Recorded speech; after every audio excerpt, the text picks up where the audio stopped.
So a bunch of Valorant, CSGO, Apex, League of Legends, Bungie, and Naughty Dog devs got together with the likes of Shroud to make a tactical shooter, and this is what they came up with. It's called Spectre Divide, and the TLDR is it plays a lot like Valorant or CSGO, except the sway of weapons work differently, allowing you to keep moving. There's some options for healing. It's 3v3, and there's 2 of you in every round. Yes, you heard that correctly. It's 3v3, but there's 2 of you. What's up, guys? Nolan here. Spectre Divide is not an extraction shooter, and you can't play it yet, but we did get the opportunity to play it a bit early here, and I had a very good time playing for several hours, so I'm going to show it off for a little bit. And also, to be clear, not sponsored video. I genuinely liked this game, and it is going to be free to play while being a shooter, and we're still waiting for any kind of info that we can get about the new wipe, so I figured why not post something up here. Now, the main gameplay changes here from games like Valorant or CSGO are the weapons, the sponsors, and of course, the Spectres. With this Spectre system, every round that you play, there's actually 2 of you. You switch between and control 2 different players, allowing you to cover yourself and be your own flank. You have these throwable devices called pucks where you can send your other Spectre to a specific location within throwing distance and then hit X to switch between the 2, allowing you to get to high up places that you can't mantle to and make your own plays as 2 different players, but just one brain. This is the schizophrenic simulator dream game, essentially. When you buy your weapons, you buy them in sets of 2 where 1 goes to each Spectre, and if you die, you can pick up the gun that you dropped, but only if you can get there. There's a little bit of leapfrog that goes on that I was still getting used to when I was playing, because if you don't move your Spectre, they're still going to be back in the spawn. So if you want to be able to cover yourself or play with yourself, giggity, you're going to need to be hitting V as you go along and bring your Spectre with you. And there's also some travel time. So if you end up going across the entire map and then bringing your Spectre with you, it's going to take a while unless you get to one of these little pads here, which I'm blanking on what the name of that pad there is. When you see those green lines, and some of the sponsors, which are the special abilities, which we'll talk about in a minute, allow you to place that down, and then your Spectre can get there much quicker.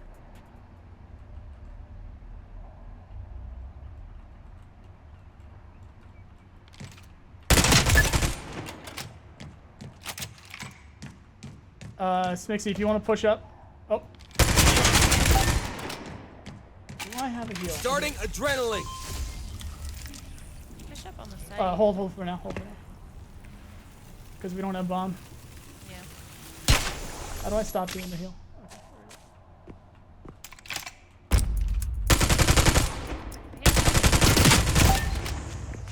Also, something to keep in mind is that your other Spectre is killable. So if you leave it undefended and another player comes up on it, they can kill it, and then you lose your Spectre without even ever playing it. So you got to be careful. So you can also pick up weapons from other players as well. But the point is if you buy a set consisting of a shotgun and an AR, you can't run up with a shotgun and then switch to an AR. You need to switch to your other Spectre in order to use the AR. But because it's a second, you can cover yourself, allowing you to make cool plays like drawing in enemies and having a flank prepared with your other Spectre, or just moving up with an SMG or a shotgun while, again, being able to cover yourself with a long-distance weapon. The special equipment that you get is based off of your sponsor, which you choose before you get into the match, and there's only 1 allowed per team of 3. While on that subject, no, there isn't 5v5. The most is 3v3 for now. But again, with the Spectres, there's 2 of you every round. So technically, it's 6v6. The devs specifically said they wanted the intimacy of 3v3, but with the flexibility and general gameplay of more than a 3v3, with basically 2 of you kind of accomplishing that. It did work out that way. I initially thought of it as 2 lives, and I'm sure some of you guys are, which literally, yes, you do have 2 lives, but because the equipment you use on one Spectre carries over, or maybe doesn't carry over, I'm not exactly sure what the correct verbiage is there. Basically, you have 2 grenades, and if you buy 2 equipment, if you use all of that equipment on one of your Spectres, the other Spectre won't have it. So you share equipment between the 2 Spectres. And the guns are different. It really is 2 different players controlled by the same person. I ended up liking it a lot. Dead.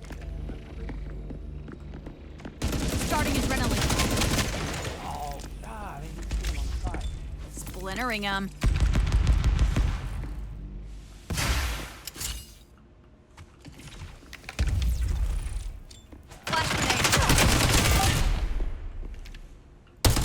Can you shoot through this? Whatever this is? I think there's one close right.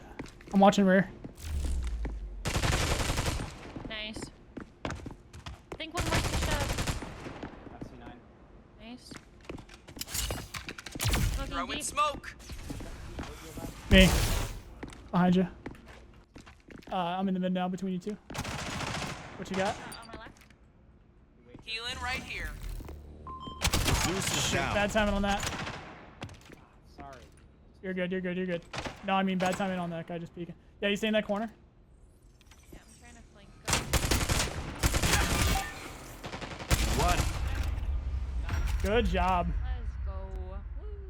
Each sponsor has 3 pieces of equipment, with most falling in the lines of 1 offensive, 1 defensive, and 1 utility. My favorite was Pinnacle because it was pretty confusing trying to get into the game. I was still getting used to the maps, the guns. I just wanted less questions. And Pinnacle is the easiest to understand. You get a frag grenade, you get a heal, and you get a stun grenade. And the stun grenades do stun enemies, so be careful with that. Well, actually, it's more like a flash grenade. I meant to say friendlies there. You do flash friendlies when you throw it, including yourself, of course, so be careful. You can buy 2 of each round, and the frags regenerate. You can also buy light and heavy armor, all of which being able to be dropped to teammates if there is a weak link struggling to keep up with the economy. Speaking of economy, if it wasn't clear before, yes, it works like Valorant or CSGO. You get money each round to spend on equipment for the next. So you can spend or save money the way that you want as the game goes on. The gunplay feels good, and the assortment of weapons feel good as well. The hipfire isn't there in terms of like Tarkov or CSGO. You'll want an ADS for sure. But like I mentioned earlier, you don't need to stop moving. You can still strafe. That is unless you're sniping, because you won't hit the broadside of a barn while strafing with snipers. Really, the only thing I personally don't like is the sway with the snipers, but because they are so powerful, I understand why these games do that. The sets of weapons seem to have a base weapon, whether it be an SMG, an assault rifle, or the sniper, leaving you with a great variety of each set. Even if it's 2 SMGs or 2 pistols or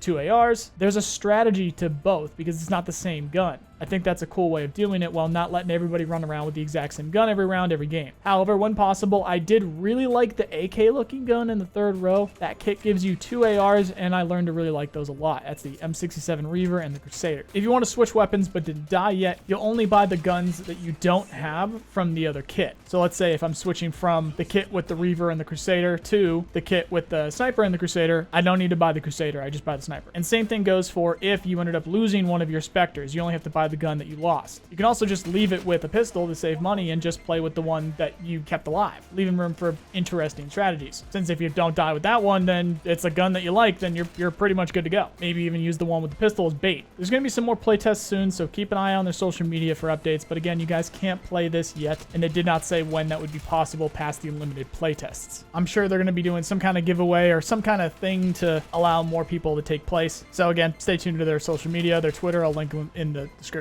Now, there's going to be more playtests, and now that the cat's out of the bag, I think we'll be able to stream it. Follow me on Twitter for updates on that. If you want to see full games, I'm going to post a couple over on the 2nd channel, link below and right here. Otherwise, let me know what you guys think, and stay tuned for more. But that's going to do it for today, guys. Click all the buttons on the screen or join the Patreon to support what I do here, as well as my trip to TwitchCon this year. Thank you very much for watching, and hope you have a nice day. See you guys.